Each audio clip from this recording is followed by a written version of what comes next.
let's start with Mrs. Louise, Mrs. Harrison. Thank you very much for your time. Miss. And Miss She's a single, Harrison, she's a thank you single very much. lady. Yeah, thank you very much for your time. We know how hard for you guys was to manage this connection, and since we're talking to George Harrison's sister, everybody thinks that you take everything for granted for carrying this last name, for being George's sister and everything. Would you make a brief introduction of yourself, talking a little more of how was for you being the sister of one of the most famous people on earth ever? Well, he may not have been the most famous people on earth ever if I hadn't worked as hard as I did in the United States when I first came over here to get them some airplay, to get them on the radio. And I worked very, very hard at that. I wrote letters to, I wrote letters to Brian Epstein and George Martin and Dick James, their publisher, explaining to them how it was in the United States, because in Britain, you just have the BBC, you just have one radio station for the whole country, whereas in the United States, they had about 6,000 back then. They have a lot more now. And so to get recognition across the entire country, you really had to do a lot of different things than you would in Britain. And so I was instrumental in telling the people in Britain what they needed to do in order to be successful in the United States. Okay, to put things in context, Yes. you moved to America in 1962, right? 1963. 1963, and it was 1 year before the British invasion, 1 year before they became huge in America, right? Yes. And there's this famous story that Brian Epstein even wrote you to congratulate you for helping them become huge in America. Was that right? Absolutely. I have still have the letters from him saying how grateful he was for my help. And there's an interesting story that George came to visit you like 5 months before he was on TV, and he was like nobody on the street. He was like another British guy visiting his sister. Was that right? That's right, yes. They were completely unknown in the United States. And in fact, many of the radio stations that I went to, taking their music to the stations, they just told me, nobody's ever going to want to listen to this trash. So they had absolutely no idea that it was going to be a big thing. That's insane. And what's your memories on that visit and the time that he was not like famous in America and he was like, I suppose, huge in Britain. Wait, can I add something? Because it's really interesting. So when she was going around to the radio stations trying to get them to play the Beatle records, which nobody ever heard of, the radio stations, they sent her letters saying like, oh, no, thank you very much. You know, we really don't like. So she's got these great letters that are like, you know, thank you, but no thanks. Good luck with your brother's band. You know, and just really funny stuff. Yeah. You know, And the other thing, too, I didn't use the word beetle because, you know, that in English is an insect. It's a bug. Yeah. And so I didn't say the Beatles because nobody would have known what I was talking about. So all the time I just called it my kid brother's band. So, and then finally I wrote a book and that's what it's called, My Kid Brother's Band.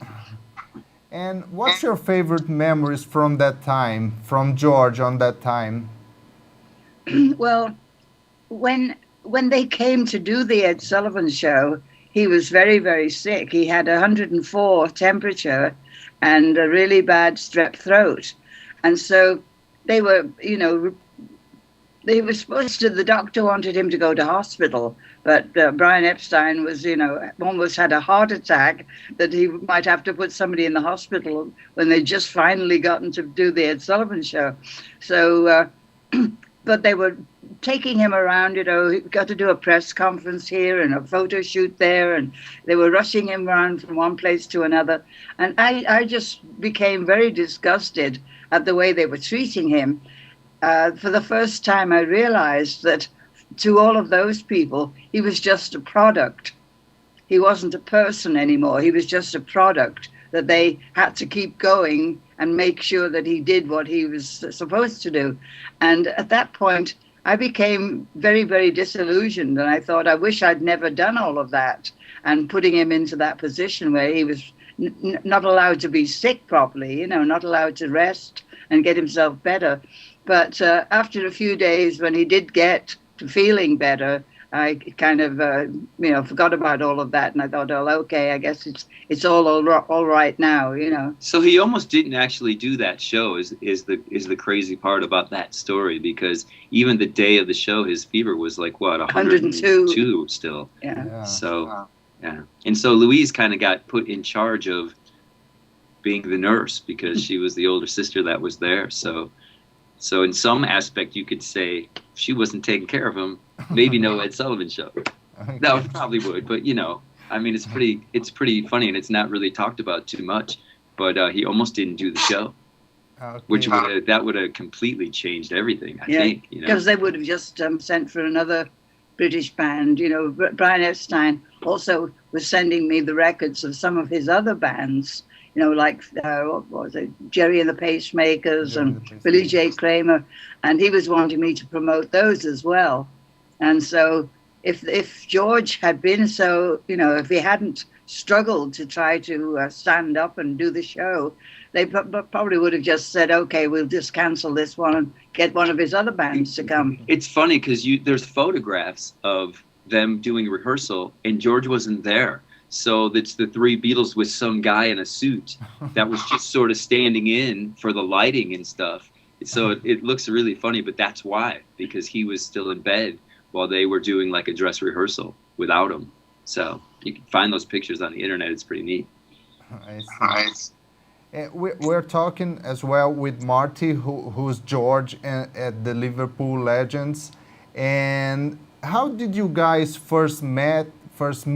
How did you decided to manage Liverpool Legends, and what's the story of the band?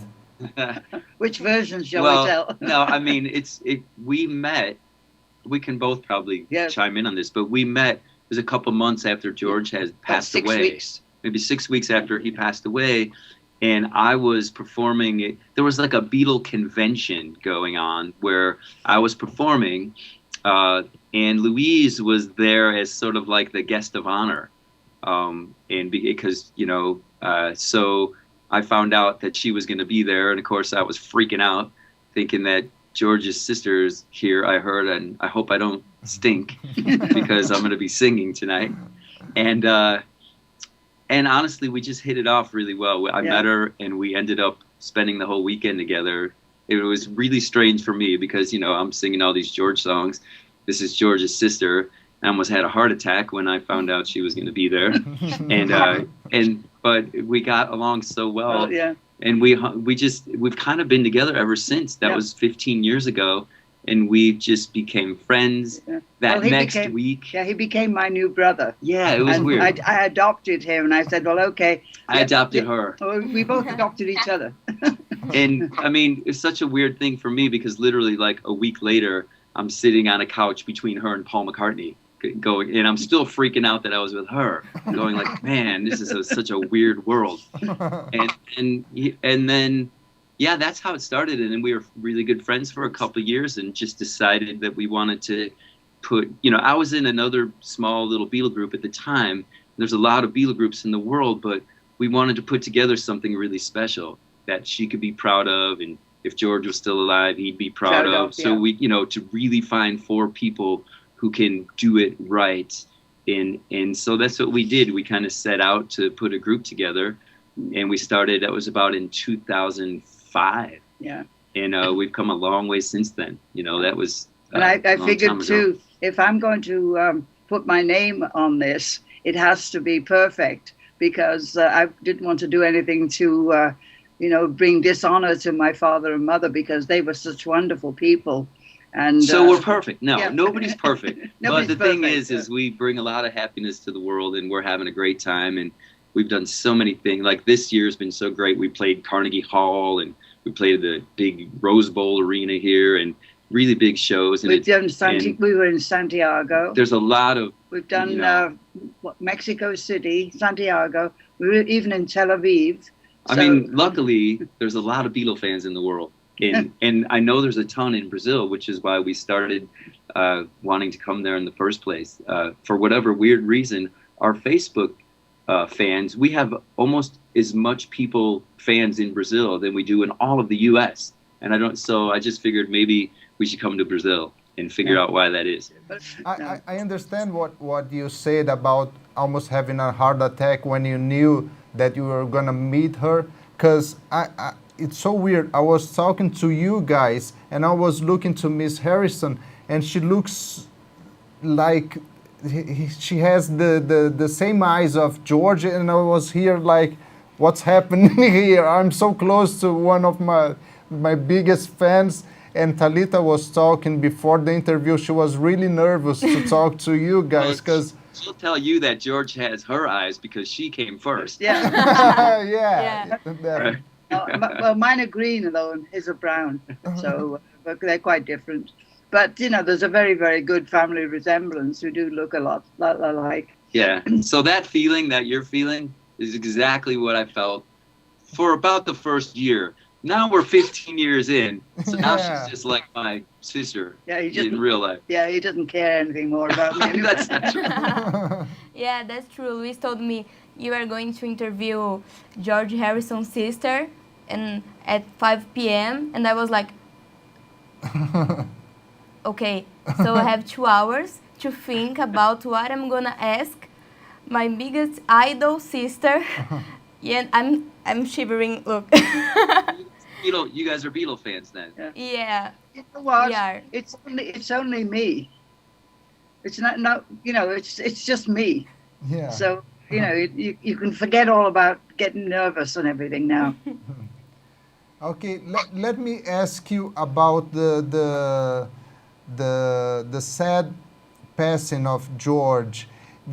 I've heard that you have like through some hard times on the 90s and before he got ill, and you have a reconciliation just before he passed. Is that true? That's one of those crazy stories which I don't know where it came from, but it's not true. I'm glad that I've never ever had any problems with him. Okay, even better. That was the press make up things, and just recently they made up another bunch of stuff, and they just take a story and they blow it all out of proportion, and it's it pretty much happens to her every day, because there's always somebody. So you guys better not make anything up. No, I mean, listen. I mean, everybody is looking for a Beatles story, so a lot of times. And I've experienced this with her, because we're together like every day, all these years. I mean, she'll say something off the cuff even, and then it ends up in the paper, which is completely not the meaning of what she was talking about in the first place. It's real common. So, it just, that's why actually Skype's pretty good, because... Yeah, you get to say what you see. Oh, the thing was too, when I wrote a book, I sent I had a literary agent, and he had the manuscript, and he went around all the big publishers in the United States to try to sell it, to get them to print it. But when he came back to me after about 3 or 4 months, and he said, all they want to know is, does she have any really juicy dirt on the Beatles? Yeah, they want, and that's just the nature of everything. Every TV these days, they want conflict, and so, that's why we're going to probably start a reality show one of these days, right? Yeah. And somebody was saying that the other day, that and then her and I are going to fight all day long in this reality show. Make it look like it's stupid, Yeah. What's your favorite music from the Beatles? My favorite music from the Beatles? Yeah. Beatle music. It's a pretty tough question. There's so many. Beatle music. Yeah. Yeah. My favorites. Beatle music. I mean, that's the one group that it's so hard to pick favorite. I mean, for me, I have a favorite of every other band in the world, a favorite song. But the Beatles, I love Rubber Soul and Revolver albums the most. But to pick, you can't pick one song. You know, I can't anyway. No. And she can't No. either. I mean, you know, that's probably the most common question too. Everyone always asks us that, and it's just like impossible. Do you have one? Maybe. It's a tough one. Maybe My Life, because it played in my marriage. In My Life, in yeah. My Life. That's Life. one of my favorites. Yeah. It's one of them for sure. Yeah. We And play when that you- one every night. So. Yeah. And when you guys are coming to Brazil, we'll come I to don't know Brazil. when you want us to come. we're talking. There's a guy over there. I don't know if you know him. His name's Frederico Lapenda. Yeah, And my good friend. he's a great promoter that we've been talking to for a while now, about a year, about bringing the show there. So we'll see. We haven't set any dates or anything, but we're looking forward to it because honestly, there's a reason why there's so many Beatle fans in Brazil. And you guys must know this more than us, but I mean, there's something like 40,000 Liverpool Legends fans from Brazil on our Facebook. So that is very unique because, you know, it's a big world. But for some reason, there's a lot of Beatle fans in Brazil, and I don't think the Beatles ever performed there. So that's why we thought it would be a good choice for us to come and maybe give people a chance to see what they didn't get to see ever, you know. Yeah. So Yeah, Paul came here like, Paul McCartney came here like in the last 10 years, like 10 times, and he only plays stadiums, all sold out concerts. And if he does a concert a day for like 30, every day will be sold out because people really are crazy about the Beatles here. it's amazing. Yeah. And I mean, and it's like that in many places, almost all over the world. But for some reason, Brazil, there does seem to be some kind of Beatle connection there. So we just thought we want to figure out how to come there. So that's how this whole thing started in the first place. We've been pretty much all over the world, and we've never been to Brazil yet. So hopefully sometime in 2017, we'll get a chance to come and do some shows. Yeah, hopefully. Yeah, Yeah. we're waiting. Yeah. Talking about Liverpool Legends, and you guys said you met and then it was like love at first sight. How did you guys decide about the other three? It's a pretty small world of people that do what we do on a really good level. I mean, like I said, there's a lot of groups out there, but there's very few that really do it right. So, you know, we did some auditions and we knew some people. You know, Louise has been around Beatle performers for a really long time, so 50 she years. knew some guys, some really good guys. So, and it wasn't hard to get them because we were doing something special, you know. So we, you know, and the internet's a pretty good source. So, and we've had to weed a few people over the years and to get the right mix of, you know, it's hard to find four guys that, because you have to look a certain way, you have to sing a certain way, you have to be pretty accomplished on your instrument, and then you have to be an actor too, because we're actually, you know, doing the impersonations as well as singing and playing. So You need to have a left-handed Paul. yeah, I mean, it's not really, and not only does it have to be left-handed, but he's got to be a really good bass player because Paul was a really good bass player. Not too many people realize that, but he was a great bass player. So, and then you have to be able to sing in the ranges of the guys. So it was a process. Yeah. And but we think we got it right, and we've got four guys that we all like, you know, hanging out together, and it's been which is kind of the most important thing when you have a band, is surrounding yourself with people that you actually like. Yeah, and even the technicians are great guys. Yeah. We're like, you know, we're like a lovely family going around the world in Canada, but we all get along so well and look out for each other, and it's a really good feeling, you know, all of everybody that travels together. And it's one, you know, it's similar, not to that it's, you know, even when the Beatles were touring, you know, those guys were like brothers. So you want to, you want to tour with people that you want to hang out with. So, which was one of the coolest things about our group is we actually Like each other. somehow like to hang out together. And what So- was the most unexpected or funny thing that happened to you guys during a concert? I think. My pants fell down once. No, Really? I think is amazing is when we are playing in countries where English is not the language that is spoken, as for instance in your case, in Peru, in Santiago, and in Tel Aviv, and the people in the audience are singing along in English. And louder than us. Louder most than of the we time. are, you know. Yeah. So that's pretty amazing when you see the whole audience of 6,000 or whatever people singing, and they're all singing in English, and yet that's not the language that they normally speak. Yeah, even like in Japan and in places that you wouldn't think people are going to sing along, they seem to sing louder in the farther you go.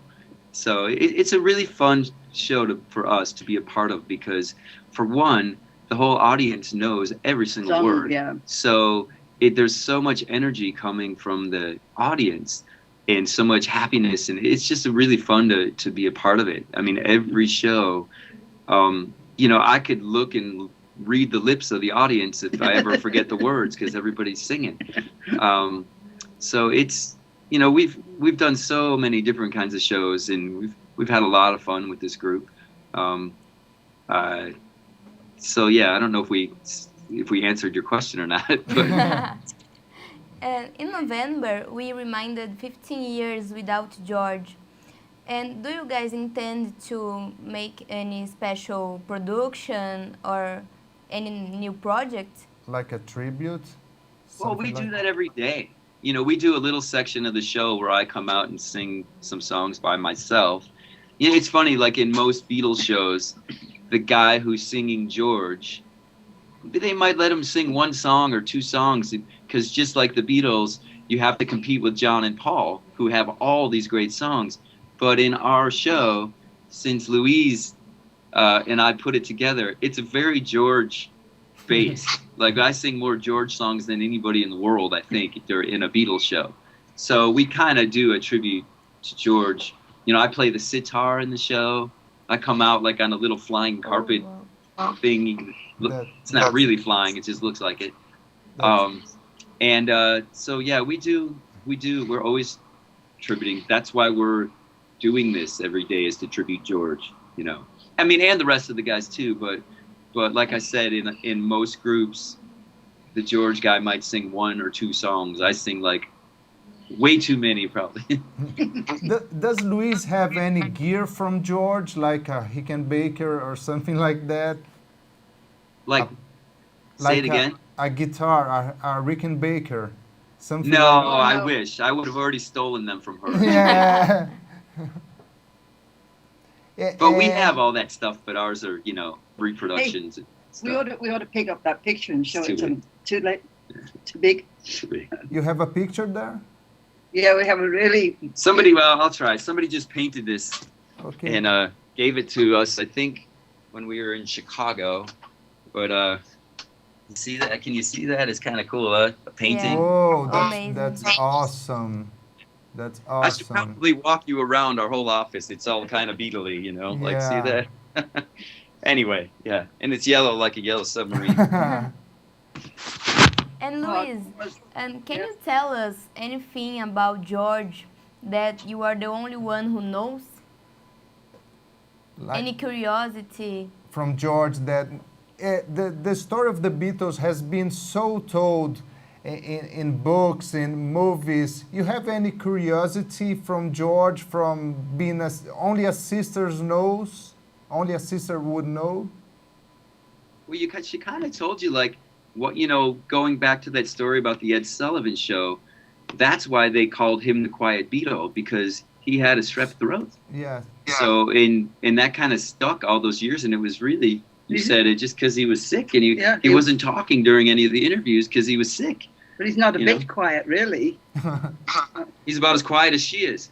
Yeah, and that's not quiet at all. But this nickname fits on him because he's like the mystical one. He's the most mystical one, and it's cool to be known as the quiet Beatle because you're He might like have grown into that. He might have grown into it. Is that? But Well, that's he liked the thing that he liked about it was that it gave him an excuse not to answer the stupid questions. He could just get away with just not answering something. You know, he used to say, "Well, I'm the quiet one." Just, you know, be able to push these silly questions aside. And to finish the interview and not take more of your time, guys, would you share your favorite memory from George? You have could be from the childhood, could be from the time of the Beatles. Anything you really proud of your brother, something like that. Okay, well, my favorite memory of him was when I held him when he was 8 hours old.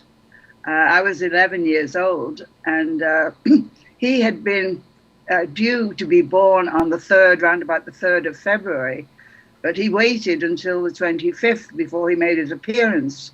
And so when I was allowed to hold him because my mother thought I was old enough, mature enough to be able to do that. Anyway, I held it. I'd seen lots and lots of other babies, and they were all scrawny, horrible-looking things, And when I saw him, he had hair. His hair had grown to fairly long. He had beautiful, beautiful long eyelashes, around his eyes, and his fingernails were all looked as though they'd been manicured. And I thought, he waited until he was properly finished. Whereas most babies, they still got to grow eyelashes and fingernails and stuff like that when they're born. And so I thought, oh, wow, this is really a beautiful baby, as I was so proud of him and so proud of being allowed to hold him. And also the second day, he would have been, maybe 24 hours old. And my uncle, one of my uncles brought some boiled ham. Now, it was wartime in England, as you know. And so we still didn't get much food, everything was rationed. And my uncle had brought some boiled ham, to make a sandwich for my mother. And so he handed my mother the sandwich, and Mum was nursing George at the time, and he reached up and grabbed the sandwich and went to, and put it towards his mouth. But he said, "Oh my gosh, this baby must have been here before, because how would he know what to do that, But that's the first time I heard that story. Yeah. So there you go, George's naked baby butt story. Okay, thanks for sharing this story. Thank you very much for your time, Miss Harrison. And I'd like to thank your whole family for bringing the world a gift such as a Beatle. And thanks, Marty, for keeping that light more alive than ever. Thank you guys very much. We are very proud to talk to you. Yeah, it's Hopefully a pleasure. see you Thank in you. Brazil soon. Thank you. Hope you come to Brazil. Yeah. You guys come to the show when we do, okay? Okay. I like to show you something off the record okay. to show you how Beatles are loved here in Brazil. Can you see it? Oh. Wow. Wait, it's hard to make What it is out. it? I can't see it. It's the Yellow Submarine. Oh, yeah. yeah. Oh, yeah. That's awesome. Yeah. Yeah. We have cars. We all have cars that are, what are they? Yellow Volkswagen. Yeah, we drive around here in the U.S. in these 4 yellow Volkswagens that have periscopes on top, so they all look like yellow submarines, and that's what we drive around in the U.S. I don't think we can take them to Brazil, though, unless we bring them over on a boat or something. It's the Yellow Beetle. Exactly. Yeah. That's a great I tattoo. have one too. Here, my yellow submarine. She has the Yellow Submarine as well, and it's a coincidence. Yeah. Really, everybody has something from the Beatles. Take your clothes off. It's all right. Okay, Thank you, guys. Thank guys. you very much. Thanks for your time. Thank you very much. It was a really great pleasure talking to you. Thanks, Okay. thanks, guys. All right. Bye-bye. Bye-bye. Bye bye.